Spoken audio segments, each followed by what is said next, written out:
I don't speak the language of cowards. I walk through the flame like I'm Teflon. What's going on, guys? It's been a minute. Definitely going through some changes and rebuilding back up. But this one I want to bring back something that was promised, and that is my Kidku profile.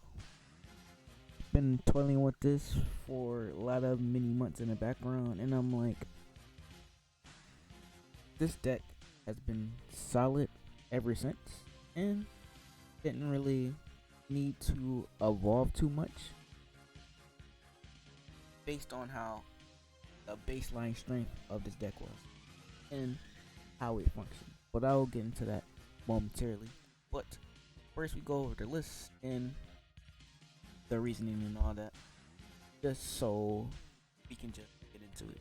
But a lot to say on this, and also how is this kind of like the bridge between masters, fusion work, functions, plays.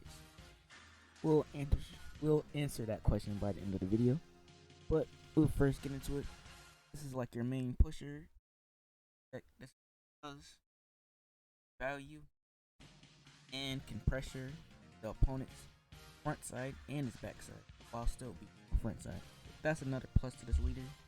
And I got an early awaken. But if I have my drop, I can just flip over and tap one, draw one. Really good awaken. Only thing that it requires me to be is my life 6 or less. And mind you, this card came out set 6. We on like going into set 26, set 27. This was the perfect balance of strength. Backside can filter and draw and get combo power for my skill list. You're running 4 Adventure Begins, 4 First Allies, 318 Kind-Hearted, Son Goku and that, 3 of the Bonds of Friendship, 38, 2 of this skillless Goku, 3 of the red one, 1 of the grandpas, just for the homage to the OG. What else? 3 of the yellow vanilla. I have to pick up some more for myself. 3 of the duel with assassin. This is a full attack. Our super combo of choice is the new one, black. At the time of recording, but draw 2 super bottom deck combo important. Our starter unison piece, 2 of the Goku and Vegeta Juniors. Ion. Middle ground. Those cosmic. For those that's been oh, this is kind of like an homage to my yellow Kidku. This is the only deck I expect Kidku, the Bonds of Friendship, the black and yellow. Shout out to my man. Then we got our rescue. Yo, skillless deck you've been facing. Haven't been playing this. Taking it nice. Finance board. Later event. But they've been taking. But 3 Cumber, 2 Topos, because nobody expects it. Power Burst, 2 Nimbus. Definitely stop. Battle Step. Petrification. Bosses. Draw power. Boost up for skill. We're running 5 of this because this has the Dragon Ball keyword text, as you can see, which lets us run as up to 7 copies. Deck now, I made my Z deck pretty diverse. Starting off with non-stop attack, and also while we running the Pago, has extra a 1 in potential 25 double streak, depending on how you split up. There's red cards in here, I just want an opportunity to do some red shenanigans in here. That's why he's in here. Also, for time rules, if I'm running red, I'm gonna try to fit him in. This Oolong should be no surprise. This is a Kid Goku deck. Why am I not running? And it's not really color restricted. 10 times command. So 1 energy, 15k investment. 10k investment equivalent, but it rests is important. Or not even 3 or less. It just shoots up to 1 point battle cards. Press more. Then better. That's mounting. In case you're trying to see more cards or get life total. Or dig out something from our life. Then more 1 pushers that. So remove. Side deck.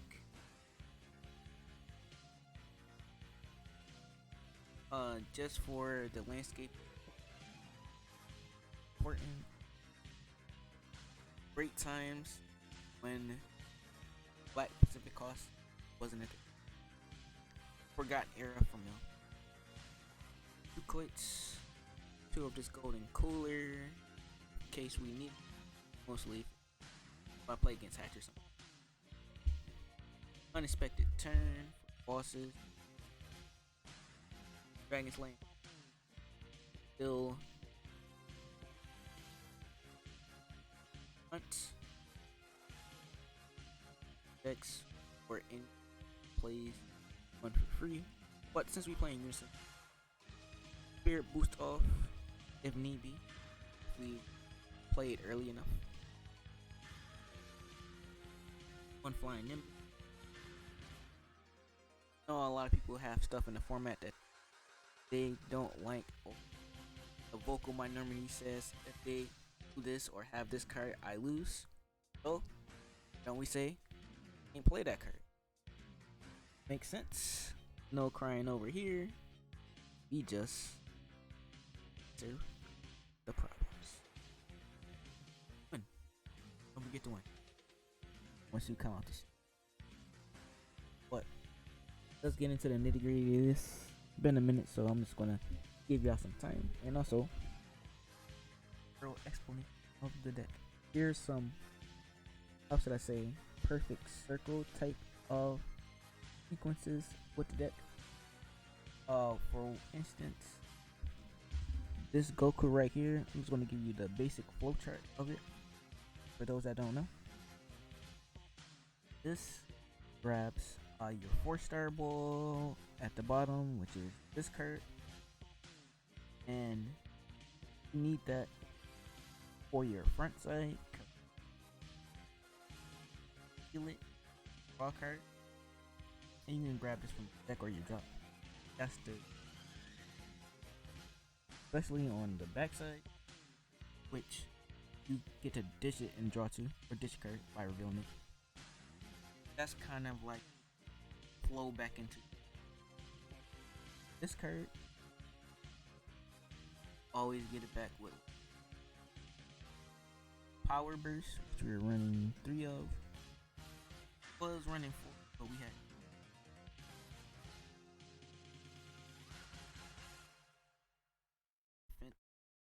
main deck wide. But these are for sure. The Boma's in here, even though a lot of people run it when it come out, or any of the other 4 cards. This, and it was the Bonds of Friendship. Path to Power, which I like.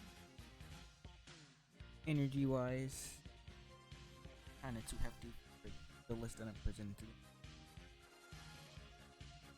Also, grabs the Dragon Ball. Came after Black Pacific Energy, so she does cost 1 black energy, where this doesn't cost any Pacific Energy. I can charge a red and just play this. That's why this is so versatile. The skill is deck. This is kind of like the fathering backbone of skills. nobody flashes this package, which originally the goal was to set this up and follow it up like turn 2 or turn either, because it had the special ability. Skill list off the top 7, which we running 28 of them. I'm doing 9 middle ground, but especially in conjunction with this one because it's a 1-drop that has Son Goku childhood in its name. You have effective 7 main deck, 10 if you include the power burst. Because in Son Goku childhood, it's the battle area. It to kill one of your opponent's battle cards. And this is kind of like not a hard one turn. So you have multiple on this, and if I combo this off from the field, it's popping 2 cards. This used to be a problem back in Dawn. Then we got our Scion, kind of creates another circle that you want to set up. Use this to play out like 1, 2 of these, but access. Then pressure with the. You have this one on the one. 2022 C box. If I'm wrong. Which was the first boost up to this. It's a combo, these, and the rest mode. Goku's in. Specifically these, just to plain combo off with that combo I just a few moments ago. Because would bring these out through this card. It's also another self-awakening. Whatever you see first. Going first. Play out. Play. Then you get to pressure with your skill list. And then defensively, you get to combo these rest mode skillless cards off because of the Aider and trigger off this Aider. So that is the technical part of it.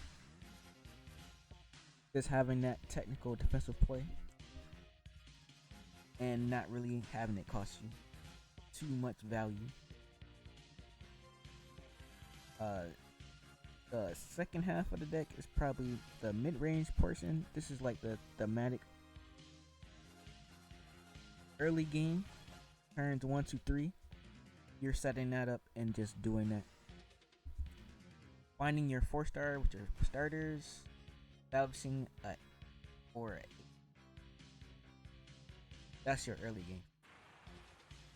Going into the mid game, gonna revolve around kind of like your yellow package, which we're running.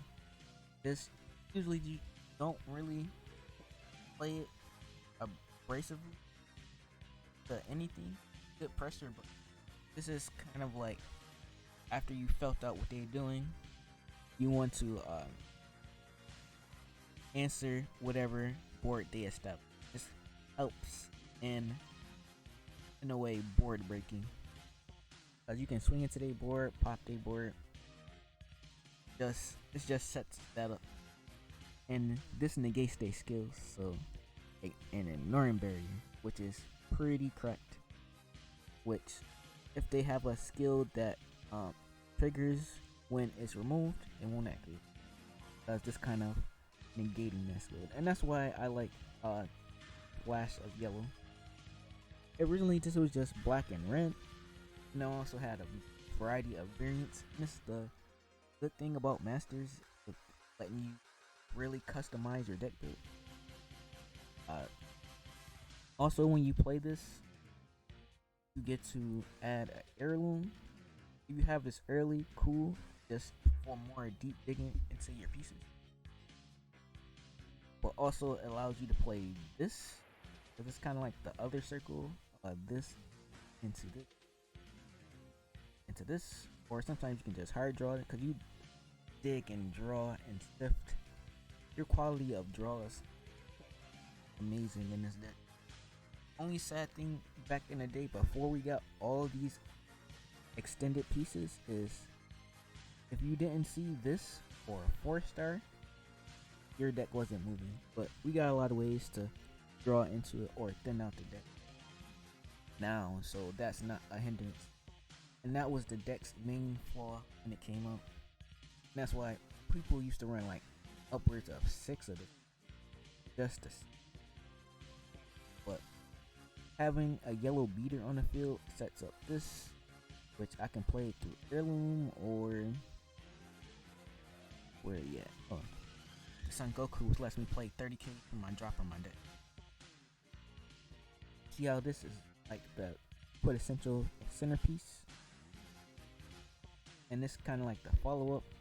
Also getting into my unison, this sets up a lot of plays and helps, how should I say, mitigate my opponent's defense in a way. Say if they had a unison blocker or even token negate it, I can use my +1 just to tap it and just keep. Not only that, defensively, it's a free +1 or maybe even +2 depending on how you set it up, because your leader has a specific ability which makes your skillless that you combo an extra 5k, so it's like a mini free super combo on the first attack, which builds up Z energy. I say for the unison block, unisons and post Zenkai, we focus on building Z energy, and that's kind of like our mid game with the Vados. If they didn't really get overwhelmed by our early game pressure and rush, which this deck can rush you down to 4 really quick. And following that up, if we just trading resources and following that up and trading resources again, so running Cumber, he's like the only standout in the deck and effective barrier removal, even though this can handle most cards with barriers. But this is also a pressure card. It's quite essential because you can't win the game with a bunch of single strikes all day. Having access to double strikes is also important in deck building. Also, why I run this kind of like my late game tech unison that I was explaining earlier, which is the reason that most of my skillless late game is very deadly, because I can give him double strike, also draw card, and depending on how long I'm grinding, say it's between 4 and 7, which is late for this deck. If they don't pay attention to this at all, or if I like started off paying like 2 or 3 for this and just markered up, I can play all my skillless from my drop just to swing at my opponent, which is a win condition of itself, especially when you play a bunch of 30Ks at your opponent. Opal, like I said before, usually I charge like maybe 1 of that randomly and just leave energy open, like turn 3 or if I'm facing deck that tries to kill me turn 3, turn 4. I try to use as minimal energy as possible and just survive the onslaught and just be ready for the crackback. I say overall this is kind of like a mid-range deck, and they have some of the best tools out of the color blend that I'm using. like Nimbus, Petrification, which is arguably Black's best defensive counter, and Power Burst. But Power Burst serves as I wouldn't even call this a dead card because it turns into a 5k, which you can grab back a variety of things. Because this lets you get one drop back from your drop or your warp, which your targets are Son Goku, Aider, Bulma, or Son Goku, but this is like your main target. This and the Aider pop stuff. But overall, this is like a very straightforward but some hidden technical play in there, depending on how you set up. This can possibly end the game early, like turn 3, turn 4, or can grind to like turn 7, turn 8. And you have a lot of utility in a Z deck to facilitate whatever means you like to play it. But side deck, it's just for the spread of the format, or wherever how locals. I think this is like a decent general aspect for a side deck. Also, even if you're not facing mill, the deck potentially, cause like that's another thing. What a lot of new players and some of my friends sometimes is they get addicted to drawing, and like by turn 5 or turn 6, you can possibly deck yourself out. So you gotta have some, how should I say, contingencies or some breaks that'll slow you down, because definitely you want to see what you want to see. Toisekai just for decks that like to play on your turn. That's like the main reason, or just to filter cards. Some cards you don't want in your hand, some cards you do. Just put them back in the deck and just draw 2. This still in testing, but in theory is pretty decent. This used to be Bardock Tenacious, but due to Heirlooms effect, which doesn't allow me to run or warp or send cards from my drop to my warp, we don't run overrooms, but it's not necessarily needed. Also, you can side overwhelms if you want to and just side this out. Not really that big of a deal. This I had issues with certain decks in the format just like everybody else, but we figure things out and overcome. One of my biggest peeves used to be facing red SS4 Vegito SER. That used to be the only way, say like a Pan deck or a red childhood Son Goku. I'm not calling that skillless. Red childhood Son Goku.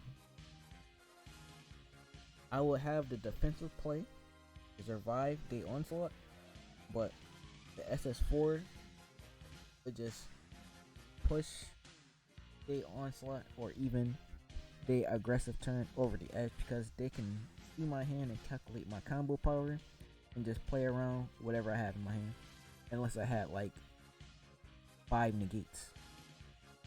But this was the main answer to that, but also answers anything and just also be a board wipe. But be careful, it does not only affect your opponent, it affects you too. So be careful when you use that, or time it wisely. That's why I said technical play of it. Like I said before, with the Dragon Slaying bullets for unisons, and if they want to establish the 2 cost or 3 cost unison, they either have to give up the turn, because this only lets them have 1 more swing, or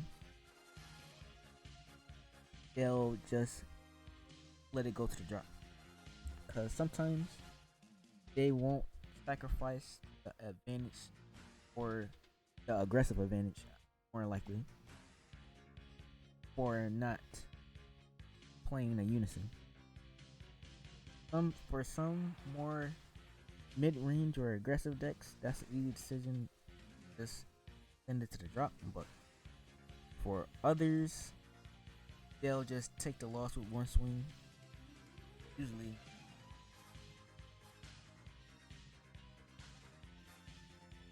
energy plays for later, or for the Mighty Blast or Z extra cards. This, like I said before, just to fight King Vegeta's the extra card that minus all my attacks by 500 for every swing. Turn barrier on the swing. That's I Magic, D Magic, Floating Rage, or whatever that green one it call it. Dormant Potential, just a lot of things. Turn 4. Let's see. Turn 4, turn 5 is your sweet spot to go in for a game, depending on the matchup, and just having this behind one of your big swings, like a double strike, will definitely clinch you the game. Throw an extra Nimbus in just for more defensive purposes when facing red or black. Usually, you're gonna play that or those matchups reactively. So you wait to see what they do and then just counter playing against it with your own skillless plays and pressure. Certain things you don't want to face or can't answer, like if I don't see this or certain boss monsters or SCRs, that's why playtesting enough and just being aware of the format, doing your research, and just most common top lists, I guess. But metagame for the event you go into and what you're most likely to see, and that's where the power of this comes in, because it's a broken seal for a reason, because it stops all the broken. It's like against a deck like mine that can explode at any moment or make my opponent explode and their life go to 0. You only have like one good turn or window to lay down the law and just throw out all your big aggressive plays or your bombs or your game finishers. But if I have this and call it right, you will have to concede that play. You'll have other plan Bs, but most of the time, when I call it, if I call it right, or not always an effect of boss monsters either. This also works on your aggressive turns too. For say, for instance, I'm facing a red deck. They kept 2 energy open for a topo. I say topo 4 with broken seal. I honestly want to bump this up to 2, but I like where my list is at. This is kind of experimental. I might go 1, 2, but for battle card floodgates, you can call them like topo, Oceanus, 17 defending friends, 1 energy cost, and they can't play it, and you can just push as freely as you would like. Some decks respect the battle cards floodgates, other decks don't. That's why I don't really run a lot of battle card floodgates or the Oceanus in mine topo, just cause they don't see it coming or expect it, so they won't side or pre-plan for it. But if I have a spec of X, I'm going to splash it. But this has been like the general overview I can go like 30 more minutes into it, but I just wanted to give y'all something of length that y'all can digest. Any questions, leave it down in the comment section. Hope y'all enjoyed and just want to bring back something familiar. So that's all I have for this one, and I will catch y'all on the next one. Oh, forgot one more important thing before I forget. Now, one more interaction. Why I'm running this card, because I know most people don't want to run this card. I forgot the most important thing I want to add on top of why I run this. Just for extra explanation. Because, you know, people might see this and just cut it automatically. Don't knock it till you try it. This is mainly here for barrier, and it's a blocker. Offensively, this could swing and win the game, because not a lot of decks have battle step answers to cards with barrier. That's why they hate the SS4 Vegito 6 so much, because it's double strike barrier. But if I can get one damage through, or this can be the winning swing, because this deck goes very wide very easily,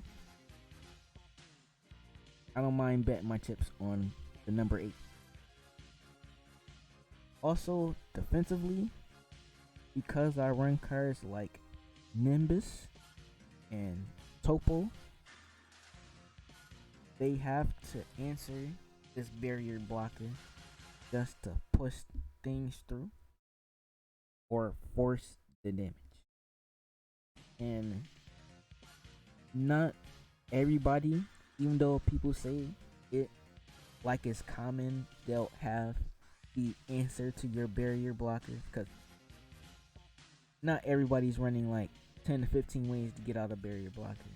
If it's not built into the deck's mechanic or your leader, they have to draw that 1 to 4 of that they may be running.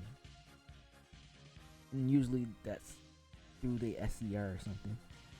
But Aider, barrier blocker plus Nimbus minimizes the attacks, because Nimbus only flaw was added in sense of the evolution of the game, where this doesn't affect unisons. That's why having that Aider blocker plus maybe a negate behind it can limit their attack potency to one swing that you have to defend.